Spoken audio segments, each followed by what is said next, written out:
আসসালামু আলাইকুম ওয়া রাহমাতুল্লাহি ওয়া বারাকাতুহু। শাইখ, একটা প্রশ্ন ছিল। এই মানুষের উপর তো বদনজর মানুষের লাগে। তো এখন আবার অনেকেই দেখছি যে নতুন ঘর যখন করেন, ঘর-বাড়ি করেন, তখন অনেকেই মানে বদনজরের রকম করে আরকি তাকায়। মানে এই ক্ষেত্রে কি নতুন ঘর, নতুন বাড়ি বা নতুন জায়গায় গেলে এটা কি মানুষের বদনজর লাগে? যদি লেগে যায় তো এর থেকে পরিত্রাণের উপায় কি? যারা আমরা ধরেন কোরআন পরিপূর্ণভাবে ভালোভাবে পড়তে পারি না, বা আমরা মানে ওইভাবে মাফিক মানে ভালোভাবে চলতে পারি না, ইসলামিক মাফিকে আমরা ৫ ওয়াক্ত নামাজ পড়ি, শিরক করি না, বেদাত করি না, ওভাবে চলার চেষ্টা করি। তো এই ক্ষেত্রে যে নতুন বাড়িতে উঠলে বা নতুন জায়গায় গেলে বদনজর লাগে, এর থেকে পরিত্রাণের উপায় কি? যদি একটু ভেঙে বলতেন। আমার এক ভাইয়ের প্রশ্ন ছিল, তো আপনার কথাটা আমি হুবহু ওনার কাছে ফরওয়ার্ড করে পাঠিয়ে দেব ইনশাআল্লাহ। আসসালামু আলাইকুম ওয়া রাহমাতুল্লাহি ওয়া বারাকাতুহু। ওয়ালাইকুম আসসালাম রহমতুল্লাহ বরকাত। প্রিয় ভাইরা, আমাদের ভাইয়ের প্রশ্ন বুঝতে পেরেছেন যে বদনজরের যদি আশঙ্কা করা হয় তাইলে কিভাবে তা থেকে বাঁচা সম্ভব।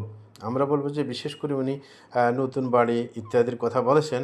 নতুন বাড়িতে বা নতুন কোথাও কোনো জায়গায় যদি কেউ অবস্থান করে, তখন রাসূল আকরাম সাল্লাল্লাহু আলাইহি ওয়াসাল্লামের দিক নির্দেশনা অনুযায়ী সেখানে একটা দোয়া পড়বে যে আউযু বিকালিমাতিল্লাহি তাম্মাতি মিন শাররি মা খালাক।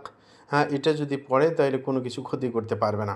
এর পাশাপাশি একজন মুমিন মুসলমান যদি সকাল সন্ধ্যার জিকির করে, তার মধ্যে রয়েছে কুল আউযু বিরব্বিল ফালাক মিন শাররি মা খালাক।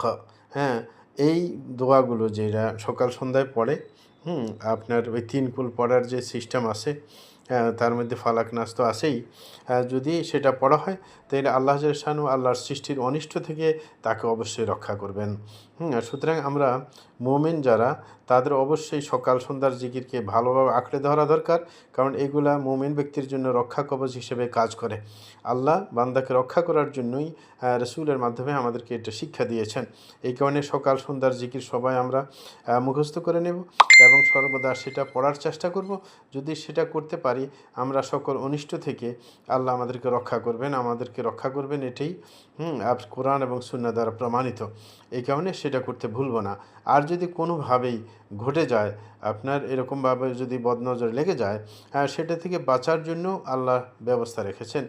রাসূল আকরাম সাল্লাল্লাহু আলাইহি ওয়াসাল্লাম সেই রকম শিক্ষা দিয়েছেন যে যদি নির্দিষ্ট বলতে পারেন কারোর বদনজর লেগে গেছে, তাইলে তাকে নিয়ে আসবেন, বুঝিয়ে শুনিয়ে একটা গামলার মধ্যে পানি রেখে ওখানে তাকে ওযু করতে বলবেন ওই গামলার ভিতরে, এবং শেষ পর্যায়ে তার পরনের যেই আপনার লুঙ্গি অথবা পাজামা অথবা প্যান্ট রয়েছে, এটার কিছু অংশ আপনার ধুয়ে ওই পানির মধ্যে আপনার ধুয়ে নেবে। তারপর ওই পানি দিয়ে গোসল করলে, অথবা ওই গাছে অথবা কোনো কিছুতে ছিটিয়ে